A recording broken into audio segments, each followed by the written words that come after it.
Jering sekarang takut, ditulis oleh Adin di seaworld.com. Halo, selamat menyaksikan channel Tanda Seru. Berbeda pendapat sebenarnya sesuatu yang wajar dalam kehidupan ini, asalkan jangan memancing keributan. Berbeda pendapat bisa memancing keributan jika memaksakan pendapatnya kepada orang lain dan menyalahkan pendapat orang lain. Jika pendapat kita berbeda dengan yang lain, ya biarkan saja orang lain berpendapat dengan apa yang diyakininya. Di masa pandemi sekarang ini ada perbedaan pendapat tentang ada tidaknya COVID-19. Nah, perbedaan ini sering menimbulkan polemik berujung keributan karena khusus mengenai COVID-19 berbeda dengan masalah lain. Jika ada dua orang yang percaya dan tidak bahwa ada harimau di hutan akibat kepercayaan tersebut untuk masing-masing. Misalnya, si A percaya bahwa di hutan ada harimau, maka dia tidak pergi ke hutan. Ada ataupun tidak harimau di hutan, dia akan selamat, tidak dimakan harimau.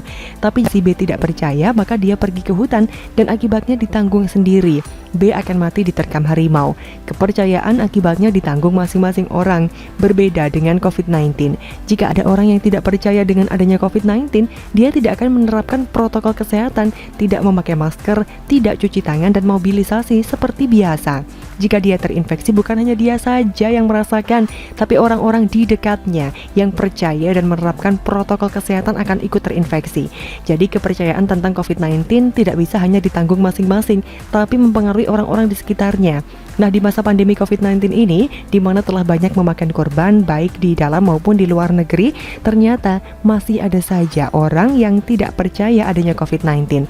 Salah satu orang yang tidak percaya COVID-19 yaitu Igede Ari Astina yang populer dengan nama Jering.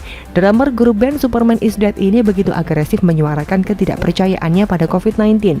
Bahkan karena ketidakpercayaannya pada COVID-19 mengantarkannya di penjara selama 10 bulan. Ternyata jeruji besi tidak mengubah pendapatnya atau setidaknya menurunkan keagresifannya. Melalui media sosial, dia masih sering menyerang orang-orang yang menurutnya berseberangan dengan pendapatnya, seperti kepada BCL yang dianggap di-endorse COVID-19. Ada-ada saja, padahal jika tidak percaya ya sudah, jangan sampai menyerang orang lain. Keagresifan Jering kembali menuai hasil. Adam Denny, seorang selebgram, melaporkan Jering karena kasus dugaan pengancaman. Jering sudah dipanggil oleh Polda Metro Jaya, tetapi belum bisa hadir karena alasan sakit. Jering akhirnya buka suara soal kasus dugaan pengancaman yang dilaporkan selebgram Adam Denny. Jering menilai persoalan dengan Adam Denny adalah masalah pribadi dan hanya kesalahpahaman. Jering kemudian menjelaskan kronologi perseteruan dengan Adam Denny. Menurutnya, kasus itu bermula dari diskusi ilmiah soal COVID yang melibatkan dengan Adam Denny. Drummer band Superman Is Dead ini mengakui sempat ada ketegangan antara dia dan Adam Denny. Namun menurutnya, hal itu telah selesai dan dia pun telah menyampaikan permintaan maaf. Pria bernama lengkap Igede Ari Astina ini menilai laporan pengancaman yang dilaporkan Adam Denny berlebihan. Menurutnya, sebagai korban pengancaman, Adam Denny tidak terlihat memiliki rasa takut, bahkan terkesan menantangnya. Rupanya Jering mulai merasa takut juga jika harus kembali di penjara. Pengalamannya 10 bulan di balik jeruji besi tentu tidak menyenangkan. Harus di satu tempat dengan waktu yang lama. Tidak bisa bebas bertemu dengan orang-orang yang dicintai termasuk istrinya, Nora. Beberapa waktu lalu Nora menginginkan suaminya tidak lagi berurusan dengan orang lain tentang COVID-19. Lebih baik Jering fokus untuk mengurus keluarganya, terlebih istrinya, daripada hanya mengurus hal-hal yang tidak penting dan tidak perlu. Tapi apa hendak dikata, suaminya kekeh untuk terus melanjutkan perilakunya. Sepertinya pikiran dan jarinya tidak bisa diam untuk terus menulis cuitan-cuitan yang membuat orang lain resah, bahkan tersinggung seperti Adam Denny sekarang ini. Mungkin satu kali lagi di penjara bisa memberikan harapan jika Jering nanti bisa bertobat. Setidaknya bisa menurunkan agresivitasnya di media sosial. Mending jika cuitannya bermanfaat bagi orang lain. Mending jika postingannya bisa menimbulkan kesejukan. Di masa pandemi ini kita memerlukan momen-momen yang bisa menimbulkan kesejukan, kedamaian di tengah duka karena penyebaran COVID-19. Semoga saja Jering segera sehat. Bagaimana? Mampukah banyak gambar menaikkan elektabilitas? Ditulis oleh Adin di seaworld.com. Halo, selamat menyaksikan informasi dari channel Tanda Seru. Riak politik seolah menghilang seiring melonjaknya pasien positif COVID-19. Sebelumnya sempat hangat Ganjar Pranowo disentil oleh PDIP karena dinilai terlalu berambisi jadi presiden.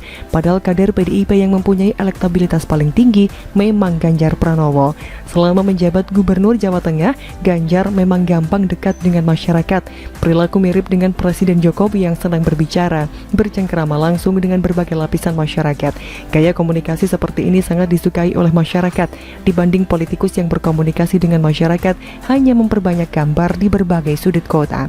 Di tengah lonjakan pasien positif COVID-19, sekarang ini kita akan melihat dengan mudah berbagai foto tokoh politik perempuan dari PDIP yaitu Puan Maharani. Di daerah saya pun gambar beliau banyak terdapat di berbagai tempat. Ternyata hal ini berlaku di seluruh Indonesia karena katanya merupakan perintah dari pusat PDIP. Menurut kabar, seluruh anggota fraksi Partai Demokrasi Indonesia Perjuangan atau PDIP di DPR Senayan Jakarta dikumpulkan. Ada titah yang harus dilaksanakan, menghiasi ruang virtual dengan baliho berfoto Puan Maharani sebanyak-banyaknya di setiap daerah pemilihan anggota dewan. Foto Puan harus berkelana. Tujuannya mendongkrak popularitas sang putri mahkota. Putri Ketua Umum PDIP Megawati Soekarno Putri itu digadang-gadang sebagai calon presiden dalam pemilu 2024. Perintah itu pun bocor, beredar di media sosial. Dari tangkapan layar dijelaskan baliho atau billboard foto Puan sudah harus terpasang mulai 15 Juli 2021. Fotonya pun seragam. Puan berbaju kebaya merah dengan narasi yang harus sama. Bagian atas bertuliskan kepak sayap kebinekaan dan logo PDIP. Seorang sumber dari anggota fraksi PDIP di DPR membenarkan perintah itu, namun dia meminta publik tidak mempermasalahkan. Dia berpandangan memasang foto dalam baliho merupakan kerja politik yang lumrah. Sumber ini lantas membandingkan dengan tokoh dari parpol lain. Foto mereka juga banyak terpampang di jalanan menjadi pemandangan banyak orang. Efek baliho di jalanan bermotif peningkatan popularitas, strategi lawas. Namun sejauh ini paling efektif agar masyarakat mengenal tokoh. Popularitas menjadi kunci penting meningkatkan elektabilitas. Namun perlu diingat bahwa penampakan foto tokoh politik tidak membawa dampak perubahan secara signifikan terhadap elektabilitas, termasuk Puan Maharani. Selama ini putri mahkota PDIP ini tidak terdengar namanya, tidak ada berita Puan sering turun ke masyarakat. Jadi jika sekarang tiba-tiba gambarnya muncul di berbagai tempat, masyarakat tentu akan nyinyir dan langsung mengira bahwa munculnya gambar ini demi Pilpres 2024. Jika benar PDIP mengusung Puan Maharani untuk Pilpres 2024, saya kira PDIP terlalu mengambil resiko karena waktu 3 tahun untuk menjadikan Puan lebih populer dan menaikkan elektabilitas tidaklah cukup. Masyarakat akan lebih melihat orang yang lebih dulu dekat dengan rakyat dan senang terhadap tokoh yang langsung berbincang dengan rakyat. Karakter ini tidak terdapat di diri seperti Puan Maharani dan juga sang ibu yaitu Megawati. Karakter priayi memang tidak bisa dipaksakan untuk mendadak senang berbincang dengan rakyat. Karakter priayi juga ada pada diri SBY, AHY. Jika nanti di Pilpres 2024 pesertanya para priayi seperti AHY dan Puan, mungkin di antara mereka ada yang menang. Tetapi jika peserta Pilpres ada yang berkarakter merakyat seperti Jokowi dan Ganjar Pranowo, karakter priayi akan sulit menang karena masyarakat sekarang ini sudah terbiasa dengan presiden seperti Jokowi yang senang menyapa rakyat secara langsung. Banyaknya foto Puan Maharani di berbagai lokasi sekarang ini saya kira akan mendapat respon yang kurang baik. Apalagi di masa pandemi di mana masyarakat membutuhkan kerja nyata, bukan malah diberi gambar. Dalam survei terbaru SMRC dirilis Juni 2021, elektabilitas Puan Maharani belum menyentuh angka 2%, jauh di bawah nama besar seperti Ketua Umum Partai Gerindra Prabowo Subianto, Gubernur Jawa Tengah Ganjar Pranowo, dan Gubernur DKI Jakarta Anies Baswedan. Para politisi yang hendak memikat hati rakyat disarankan lebih banyak melakukan aksi nyata ketimbang promosi diri di jalan. Terlebih kondisi Indonesia masih dilanda pandemi COVID-19. Para politikus harusnya turun langsung membantu rakyat, bukan kampanye melalui baliho saja. Dikhawatirkan pendekatan menggunakan baliho tidak mendapat simpati masyarakat, hanya dilihat sebagai ambisi pribadi politisi untuk menjadi presiden atau wakil presiden. Dalam situasi rakyat seperti ini, harapan mendapat simpati bisa berbuah antipati.